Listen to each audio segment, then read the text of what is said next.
ఏమైంది చిట్టి? నీ పిలుపులో ఏదో సంతోషం కనిపిస్తోంది. ఏంటి విశేషం? ఆ అక్క, నిజంగా విశేషమే. సీతక్కకి ప్రమోషన్ వచ్చింది.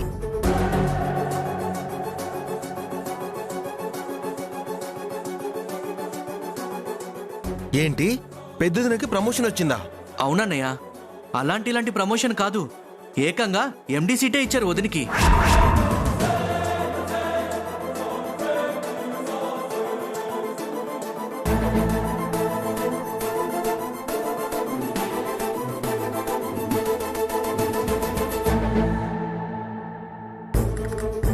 వదినా, కంగ్రాట్స్ వదినా. వదినా, కంగ్రాట్స్. కంగ్రాట్స్ అమ్మగారు.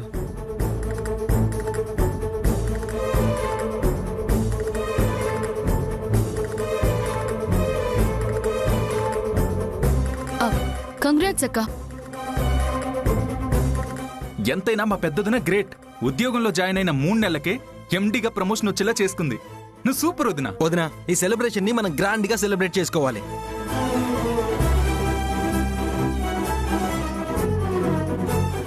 సీతక్కకి ప్రమోషన్ వచ్చింది. నాకైతే మస్తు ఖుషిగా ఉన్నది. ఎందుకంటే ఇప్పటి సంధి టైంకి ఆఫీస్కి పోవాలని లేదు కదా. 10ంటికి పోతా, లేకపోతే 11ంటికి పోతా. నాకు ఇష్టమైనప్పుడు ఆఫీస్కి పోతా, అసలు పోకుండా కూడా ఉంటా. పెద్దదిన దగ్గర ఈ పప్పులేం ఉడకవులే. చెల్లెళ్ళు చెల్లెళ్ళే, ఆఫీస్ ఆఫీసే.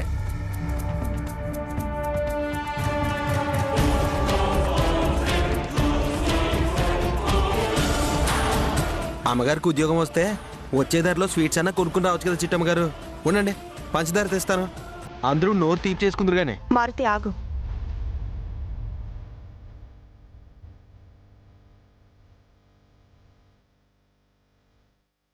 అవన్నీ అవసరం లేదు, వద్దు. ఏంటక్క నువ్వు? వచ్చిన దగ్గర నుంచి చూస్తున్నాను. నీకు ప్రమోషన్ వచ్చినందుకు చిట్టి నానిలో ఉన్న సంతోషం 1% కూడా నీ మొహంలో కనిపించటం లేదు.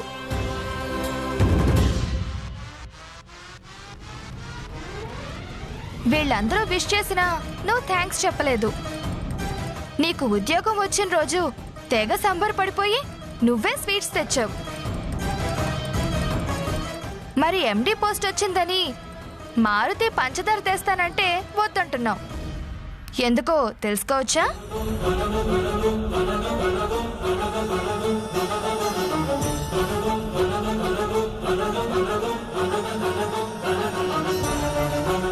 ఎందుకే ఉంది సరస్వతి, మేనేజర్ పోస్ట్ అంటే తన బాధ్యత వరకు సక్రమంగా నిర్వర్తిస్తే సరిపోతుంది. ఎండి పోస్ట్ అంటే భారం అంతా వదిన తల మీదే పడిపోతుంది.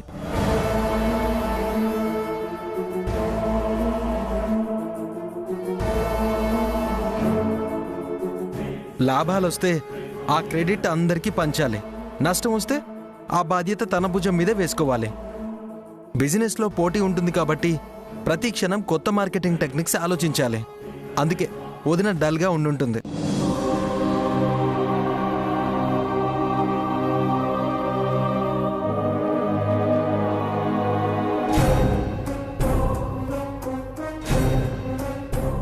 ఏమో, నాకైతే సీతక్క డల్గా ఉండడానికి కారణం అదే అని అనిపించడం లేదు.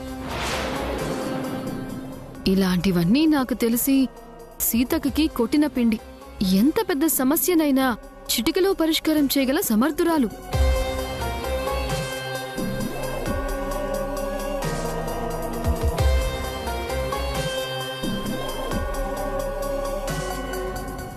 నాకనిపిస్తుంది ఇంకేదో ఉందని. చూడండి, మీరందరూ అనుకున్నట్టు ఏమీ లేదు. నాకు చైర్మన్ గారు ఎండి పోస్ట్ ఇచ్చారు, కానీ అది తీసుకోవాలా వద్దా అని ఇంకా నిర్ణయం తీసుకోలేదు.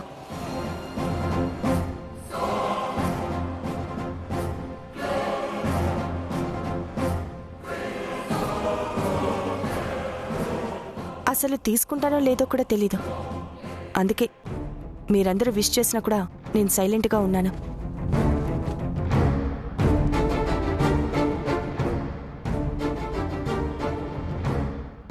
నువ్వు ఆ మాట చెప్పేస్తే మేము నమ్మేసి ఊరికనే ఉండాలా అక్క?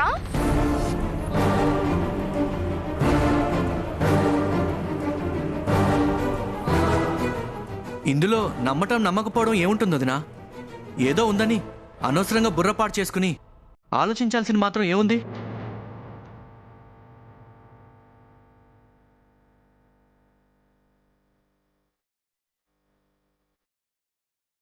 నిర్ణయం తీసుకోకపోవడం వల్లే డల్గా ఉన్నానని వదిన చెప్తుంది కదా.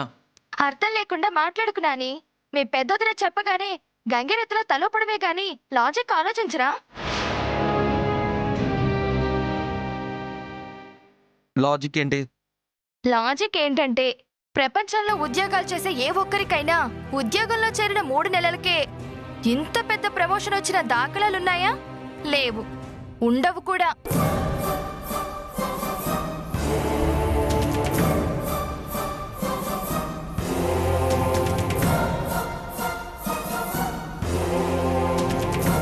సీతక్క ఇంకేదో టాలెంట్ ఉపయోగించి మ్యాజిక్ చేసి ఉండకపోతే ఎండి అవ్వడం సాధ్యమేనా?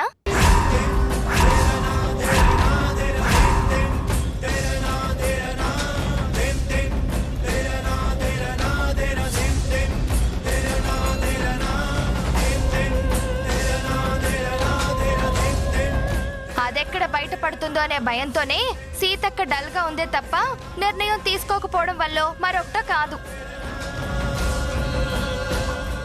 వంకరగా మాట్లాడుకు సరస్వతి. బురద నిండిన నీ బుర్రని ప్రక్షాళన చేసుకోలేవా? మంచిగా ఆలోచించడం నీకు చేత కదా?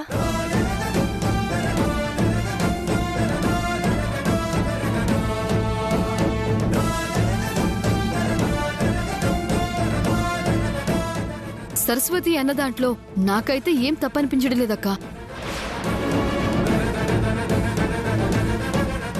మేమన్నామని కాదు గాని పోనీ నువ్వు చెప్పు, 3 నెలల్లో ఎండి అవ్వడం ఎవరికైనా సాధ్యమేనా?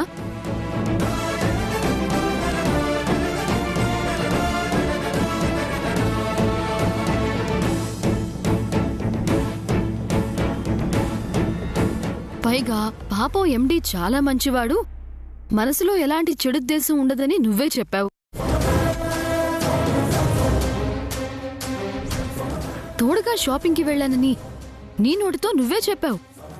ఏ మతలబు లేకపోతే అంత మంచి ఎండిని సడన్ గా తొలగించి ఆ సీట్ నీకెందుకిస్తారు?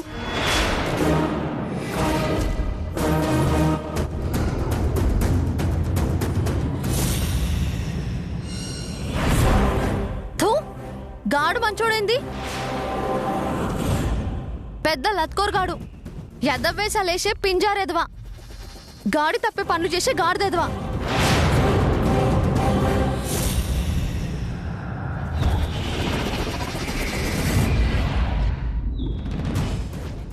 ఈ విషయం చైర్మన్ గారికి ఎరికే, ఆన్ని వీకేసి అక్కన ఎండిని చేసిండ్రు.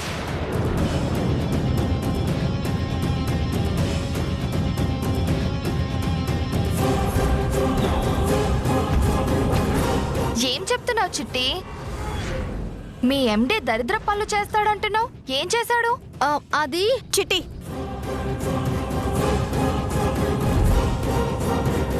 ఒక్కరి గురించి మనకెందుకు, నువ్వు సైలెంట్గా ఉండు.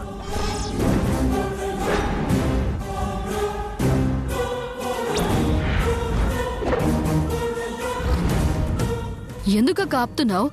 ఎందుకు కవర్ చేస్తున్నావు? చెప్పని. నువ్వు నీతిగా న్యాయంగా కాకుండా అడ్డదారిలో ఎండి సీట్ సంపాదించావా భయపడ్డానికి?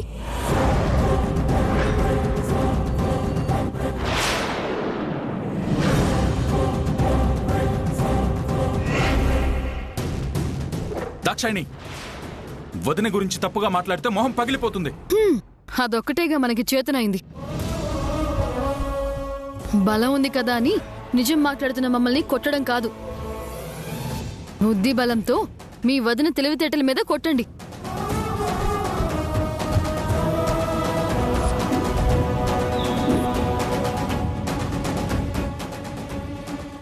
అసలు వాస్తవాలు బయటపడి మంచితనం ముసిగేసుకున్న ఆవిడ గారి నిజస్వరూపం బయటపడుతుంది. అందరికీ ఆవేశమే తప్ప 3 నెలల్లో ఎండి సీట్ ఎలా ఇచ్చారని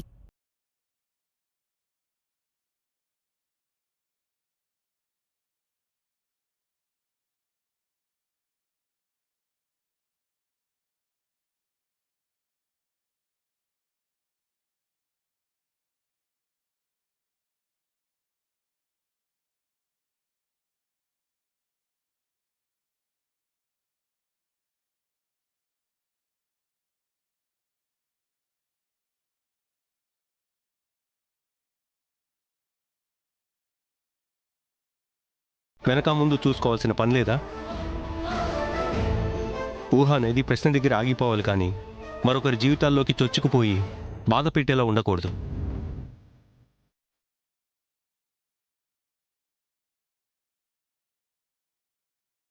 నిజం తెలియకుండా నోరు జారటం అవివేకం.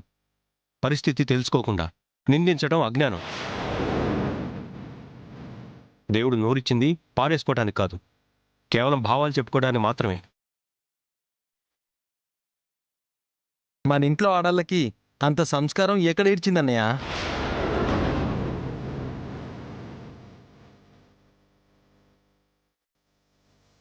వదిలేసేయండి శ్రవణ్.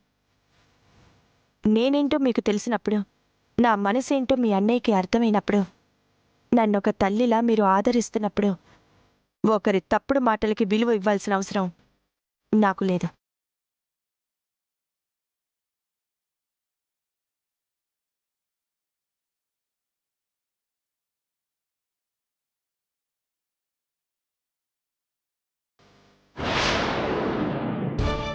మొత్తానికి అసలు విషయం చెప్పకుండా తెలివిగా భలే తప్పించుకుంది.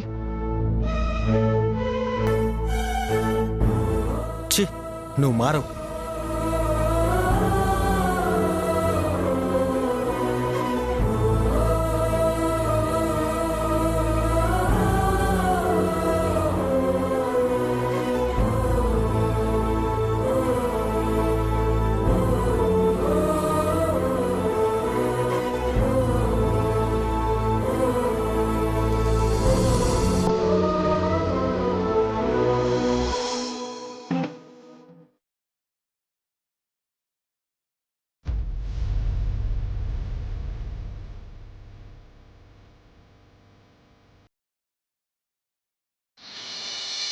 ఆ స్థానాన్ని నువ్వు స్వీకరించాలి.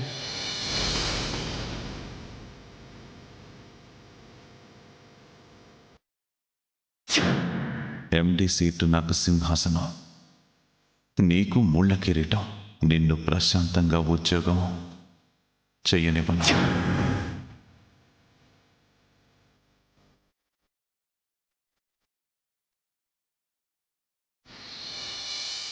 ఆ వ్యాపారాల్ని నువ్వే ముందుకు నడిపించాలి.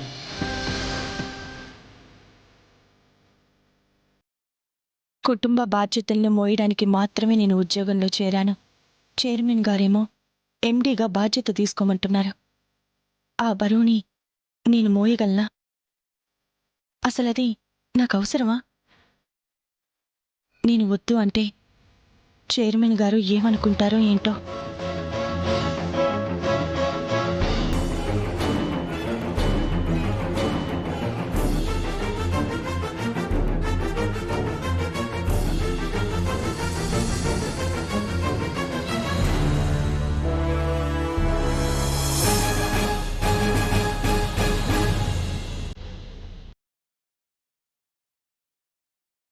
నీ తోడికోడలన్న మాటలను తలుచుకుని బాధపడుతున్నావు సీత. ఆ క్షణం మనసు చివుక్కుమంటుంది తప్ప వాళ్ళ మాటలు నేను పెద్దగా పట్టించుకోనండి. మరింకేం ఆలోచిస్తున్నావు సీత? నాకొచ్చిన ప్రమోషన్ గురించి, నేను తీసుకోవాల్సిన బాధ్యత గురించి, ఆ ఎండి పోస్టు గురించి. ఇందులో ఆలోచించడానికి ఏముంది సీత? మంచి అవకాశం, పైగా నేను వెతుక్కుంటూ వచ్చింది. అవకాశం వచ్చినప్పుడు అందిపుచ్చుకుని అందలం ఎక్కటం మంచిదే కదా. అందరిలాగా నాకు కావాల్సింది అందలం ఎక్కడం కాదండి, జీవితం అందంగా ఉండటం, మన బంధం సంతోషంగా ఉండటం. నువ్వు ఎండి స్థానం తీసుకోవటం వల్ల ఇప్పుడు నువ్వు కోరుకున్న వాటికి కలిగే ఇబ్బంది ఏముంది? యావండి, నేను ఉద్యోగంలో చేరింది పదవికాంక్షతో కాదు, మన కుటుంబం బావుండాలి అన్న ఆకాంక్షతో. మేనేజర్గా నాకొచ్చే 30-40 వేలు మన కుటుంబానికి నెలకి సరిపడా ఆర్థిక అవసరాలు తీర్చడానికి సరిపోతాయి. నేనిప్పుడు ఎండీ పోస్ట్లో కూర్చొని అనవసరమైన తలనొప్పులన్నీ నెత్తినేసుకొని అవన్నీ మోయడం నాకు అవసరమా అనిపిస్తుంది. అసలు ఈ భారాన్ని నేను మోయగలనా అనే సందేహం కూడా కలుగుతుందండి. ఎందుకో నాకు టెన్షన్గా ఉంది. అందుకే చైర్మన్ గారికి సారీ చెప్పి ఇచ్చిన ఆఫర్ని రిజెక్ట్ చేద్దామని చూస్తున్నాను. నువ్వేనా సీత ఇలా మాట్లాడేది? చాలా సందర్భాల్లో నాకే ధైర్యం చెప్పిన నువ్వు భయపడుతున్నావా? ఉద్యోగంలో ఎదురయ్యే క్లిష్ట పరిస్థితులు ఇప్పుడు నీకు మన కుటుంబంలో ఎదురయ్యే సమస్యల కన్నా కష్టంగా ఏవీ ఉండవు. ఈ సముద్రాన్ని ఒంటరిగా పోరాటం చేసి ఈత్తున్నావు. ఆ నదిని దాటలేవా? నీకు నేనున్నాను సీత. నీకు ఏ ఇబ్బంది ఎదురైనా నేను అండగా ఉంటాను.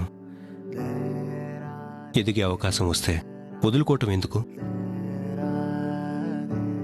క్రమంగా ఇంకా ఉన్నత స్థానానికి ఎదిగితే నాకు అదే కదా సంతోషం. రామరాజు భార్యని అని చెప్పుకోవటానికి నువ్వు ఎంతగా పొంగిపోతావో, సీత భర్త రామరాజు అని చెప్పుకోవటానికి నేను కూడా అంతే గర్వపడతాను. రాముని మనసులో సీత పదిలము జానకి ఎదలో రామ స్మరణము సీతారాముల ప్రేమ మధురము సీతారాముల. రాముని మనసులో సీత పదిలము జానకి ఎదలో రామ స్మరణము సీతారాముల ప్రేమ మధురము. నేనే ఉన్నత స్థానానికి ఎదిగినా నేను రామరాజు గారి భార్యనేనండి.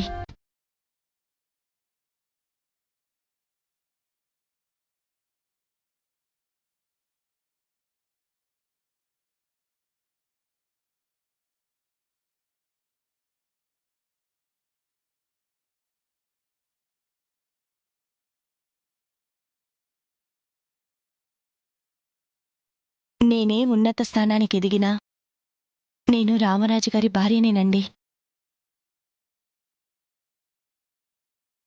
నా స్థానం ఎప్పుడు మీ పాదాల దగ్గరే.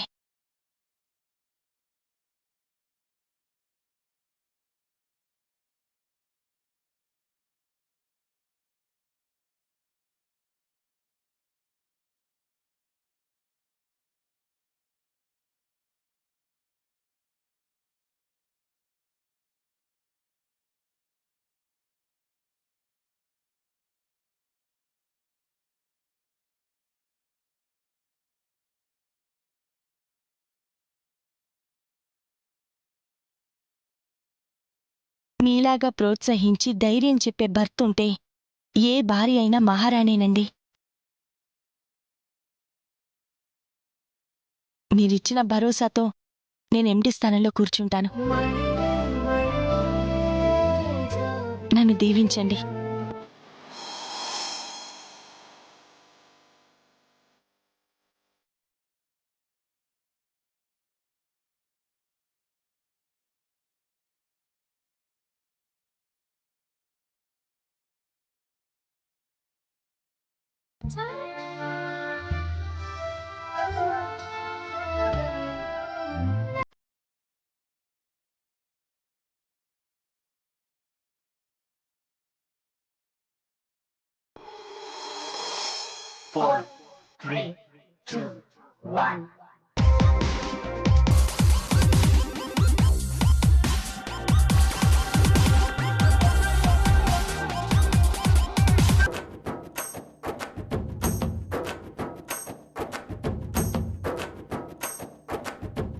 ఏ బుజ్జోడా, పైకి లే.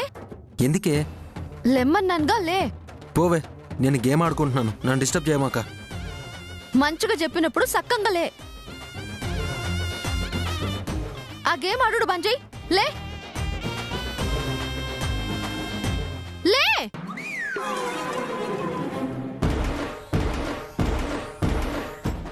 ఎందుకే అలా ఆర్చావు? పోయా డోర్ వేసిరా.